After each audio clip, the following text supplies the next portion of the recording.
Hello बच्चों, आज हम लोग इस वीडियो में जानेंगे magnetic dipole moment due to current loop. अब ये जो टॉपिक जो है ये थोड़ा बहुत रिलेटेड है फोर्थ टॉपिक से, फोर्थ चैप्टर से। लेकिन हमको आपको पहले ही बता चुके थे कि हमने फोर्थ चैप्टर इसलिए नहीं बढ़ाया है, फिफ्थ चैप्टर इसलिए मैं डाल रहा हूँ क्योंकि इसको पढ़ लेने के बाद ही आपको वो चैप्टर समझ में आएगा, ऐसे नहीं आने वाला। और बच्चे उसको है पढ़ लेते हैं, उसके बाद समझ में नहीं आता है तो कहते हैं कि टीचर अच्छा से नहीं पढ़ाया, ये वो बहुत कुछ बोला जाता है।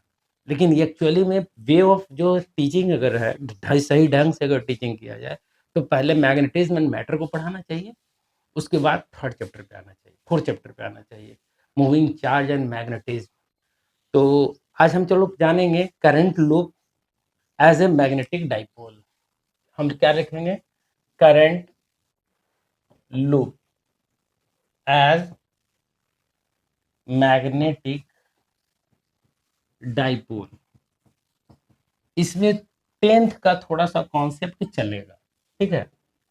टेंथ का कॉन्सेप्ट चलेगा। जैसे मान लो कि मैग्नेटिक डाइपोल का मोमेंट का मैग्नेटिक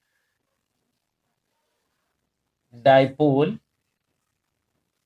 मोमेंट बराबर क्या था मेरे पास? Pole strength into distance between the pole, ये था। यानी कि एम इंटू टू ए था। अगर दोनों के बीच के डिस्टेंस को टू ए ले रहे हैं तो टू ए था, ठीक है? ये एम की ओर था। अगर हम बोले एट्स ऐसा यूनिट क्या था, तो क्या था? Ampere metre. ये हो गया पोल स्ट्रेंथ का हो यूनिट इनटू मीटर।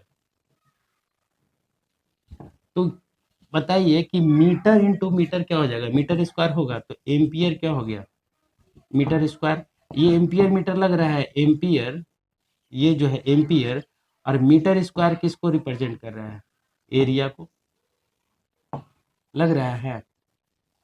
तो अगर एम्पियर को इस ए और ए दो हो जाएगा, इसीलिए अगर हम कहें एम्पियर आई इंटू ए लिख दें तो क्या दिक्कत है?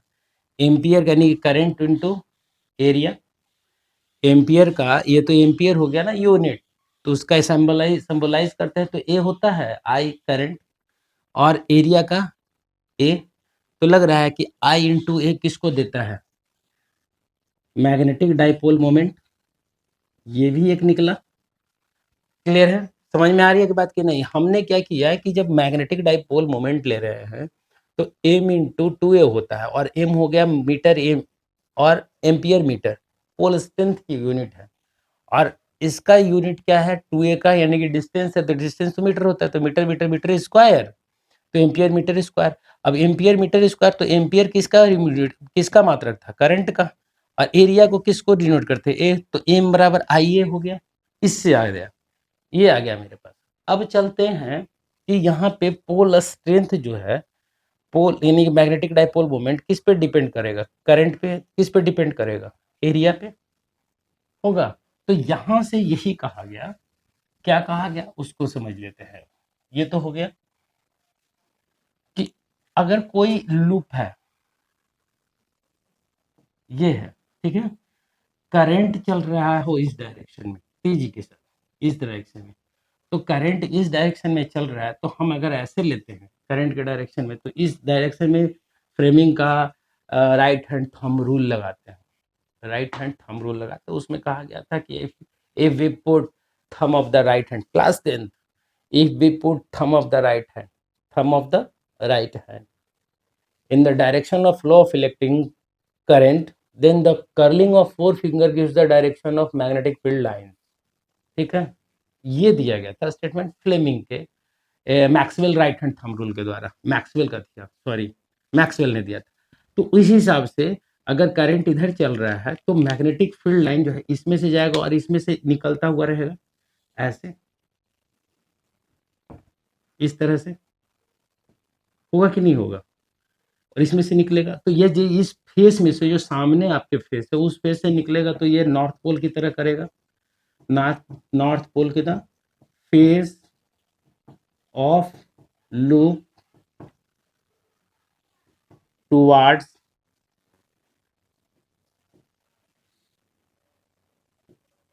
रीडर, क्या होगा, north pole, face of loop facing towards north pole, और ये जो है पीछे वाला पोर्शन जो दिख नहीं रहा है वो साउथ पोल की तरह बिहेव करेगा।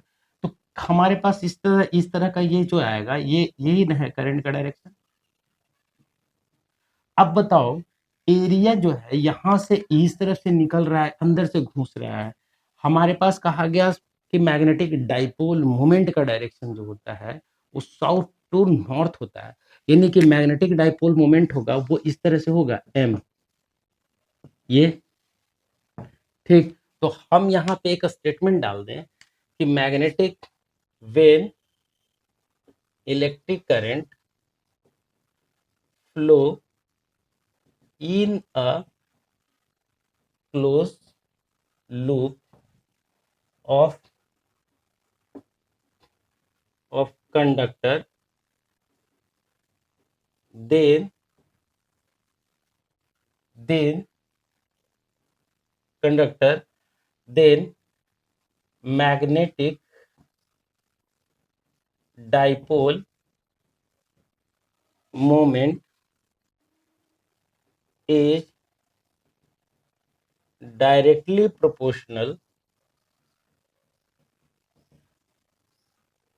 to current and area of loop, ठीक है। यानी कि मैग्नेटिक डाइपोल मोमेंट अगर हम ले लें एम तो डायरेक्टली प्रोपोर्शनल आई के, और एम डायरेक्टली प्रोपोर्शनल किसके किसके ए के। तो यहाँ से अगर दोनों को मिला दें तो क्या आ जाएगा, के आई ए, ठीक है, ये के आई ए आ गया, ठीक। अगर मैग्नेटिक डाइपोल मोमेंट 1 रखें, करंट 1 लिखें तो के का वैल्यू अगर 1 ले लें तो हमको के आ गया के आई, ठीक। अब ये जो आपके पास आया के आई है, ये के है जो प्रोपोर्शनल का कांस्टेंट है, और ये नंबर ऑफ लूप को रिप्रेजेंट कर रहा है। ये किसको रिप्रेजेंट करेगा, नंबर ऑफ लूप को। के को कहें अगर हम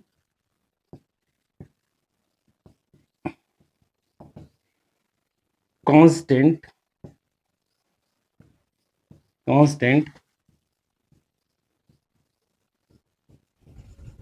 behave like number of loop, ये नंबर ऑफ लूप की तरह का है बिहेव कर रहा है वो समझ लिए, ये मल्टीपल में है, ठीक है। अब खुद सोचिए कि अगर ये नंबर होगा तो ये स्केलर क्वांटिटी होगा, और स्केलर क्वांटिटी किसी वेक्टर से गुना करते हैं तो वो क्वांटिटी का नेचर तो सेम रह जाता है, लेकिन नेचर से हो जाता है, लेकिन उसकी मैग्नीट्यूड उसी डायरेक्शन में बढ़ जाती है। जैसे मान लो 5 किलोमीटर ईस्ट, अब इसको 5 से गुना कर दो तो 25 किलोमीटर ईस्ट हो गया, तो डायरेक्शन तो सेम रहा, मैग्नीट्यूड क्या हो गया, मल्टीपल टाइम्स बढ़ गया। अब यहाँ पे एक लूप के कारण मैग्नेटिक, अगर ऐसा 2 लूप होता तो यानी कि 2 इंटू के आई हो जाएगा, 3 लूप होता तो 3 इंटू के आई हो जाएगा, 4 लूप होगा तो यानी कि के कितना देगा, इन नंबर ऑफ लूप को अगर दे रहा है, यहाँ पे रिप्रेजेंट कर रहा है, तो उस स्थिति में हमारे पास क्या आ जाएगा, देखिए तो उस स्थिति में आ जाएगा मैग्नेटिक डाइपोल मोमेंट का लूप के कारण वो कितना आ जाएगा, n into i into a, ये आ गया। और एन क्या है, n equal to number of loop, ठीक।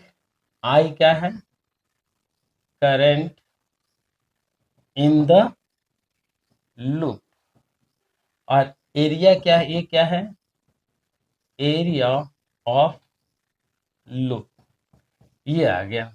अब इस पे हम एक दो क्वेश्चन देख लेते हैं, उस पे उसके बाद आगे बढ़ेंगे, ठीक है। तो क्वेश्चन को देखते हैं 1-2 क्वेश्चन देखते हैं, ठीक है? क्लियर?